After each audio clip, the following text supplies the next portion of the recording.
Hey, last up. John, what's more likely here when we hear from Ariane, who says, or Arya, what's more likely, DCU to continue or get another restart after the sale of WB? Yeah, this is a question that has had different forms come at us for a while, like at different variations, kind of really ultimately of the same question, which really is James Gunn still at Warner Brothers once Warner Brothers gets sold? And, for those of you who missed it, I did an editorial video on 3 reasons why you can expect James Gunn to leave and 3 reasons why you should expect James Gunn to stay after whatever merger happens, right? At the end of the day, though, here's the thing. And I was talking to a friend of mine prior to the show.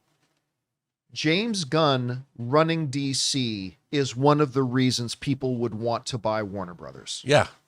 It's one of the attractions. Just is. He has done the impossible, that he has resurrected the DC brand that was burned, dead, buried, and crapped on, and was just done as dinner. And he's brought it back to legitimacy. And that's one of the reasons you get it. Now, the one exception to that is, look, everybody knows that Donald Trump has his hand up the asses of the Ellisons and using them as meat puppets to do his bidding in order to get approval if they want the merger of Paramount. Everybody knows this. It's not a secret. Everybody on the left and the right all know it. We all acknowledge it. It's just a real thing. So there is a thought out there that because James Gunn doesn't particularly like the current person in the Oval Office, that the person in the Oval Office will, unscrupulously use their power to try to make sure, like certain late night talk show hosts had been got. But even with Paramount, if they're extending to David Zaslav, which we reported on this last week, as the reports come out that they're offering David Zaslav to be the CEO and chairman of the new company, the co-CEO and chairman with Ellison, James Gunn is David's boy. Yeah. James Gunn is Zaslav's guy.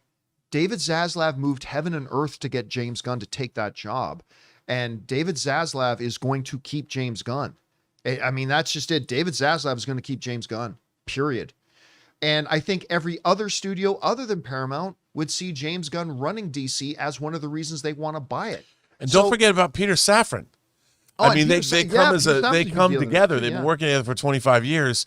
You're getting the guy who's responsible for the Conjuring universe, and they just have the most successful Conjuring film just came out, produced by Peter Safran. So, both James Gunn and Peter Safran are cornerstone parts of where Warner Brothers is right now.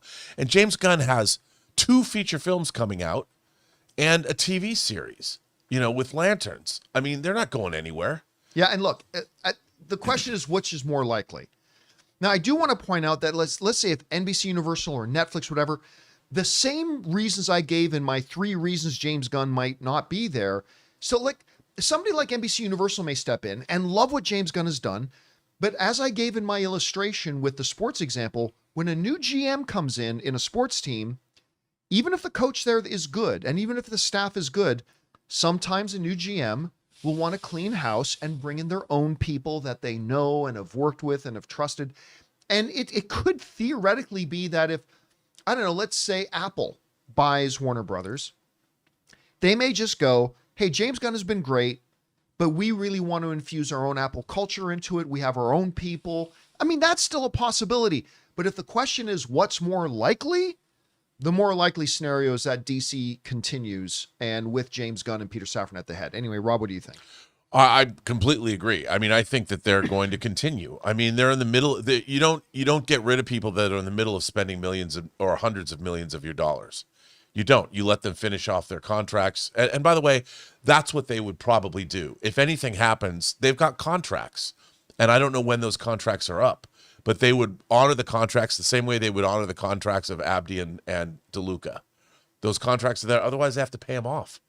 And in James Gunn's case, the contracts exist, and they have to pay off. They have to finish those movies without the studio that made them. You know, you can't get rid of. Why would you get rid of the heads of your studio of DC Studios in the middle of a merger?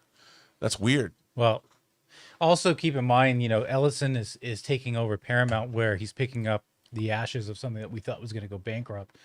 They're moving in to purchase Warner Brothers, which is just on not just for there's a winning streak, but they are very successful now. Yeah. We talked about how Zaslav has built this thing up from $45 million to like $75 million worth, right, in value, and billion and counting. So you're not going in there and removing the rubble and trying to rebuild it. That's built and building. So to go in there and hit that thing in the kneecap would be very stupid. And by the way, if they had all those people there, I could imagine David Ellison picking up the phone going, "Hey, James, you know, you're kind of between movies. You have an idea for us? Maybe you'll do something else. Anything at Paramount you like? You know, I'll let you if you want to throw us an idea." I mean, it's all one big happy family. It's only opportunity. Well, James Gunn in a Predator universe or something like that. Well, no, I already think James Gunn is overstretched. Yeah, he is. That's my big criticism of of the way they're managing DC right now, the way James Gunn and Peter Safran are managing it. My one big criticism is the way that Gunn is way overextending himself. There's not a chance in hell that he can now go into another studio and add more stuff to it. But still, so again, we agree. We think it's more likely that they continue on. Hey guys, thanks so much for watching this video. Make sure you like the video, leave a comment, and subscribe to our channel. And don't forget, we have a daily podcast called the John Campea Show podcast, available on Apple Podcasts, Spotify, or your favorite podcasting app of choice. Go and subscribe to it today so it'll be there when you need it.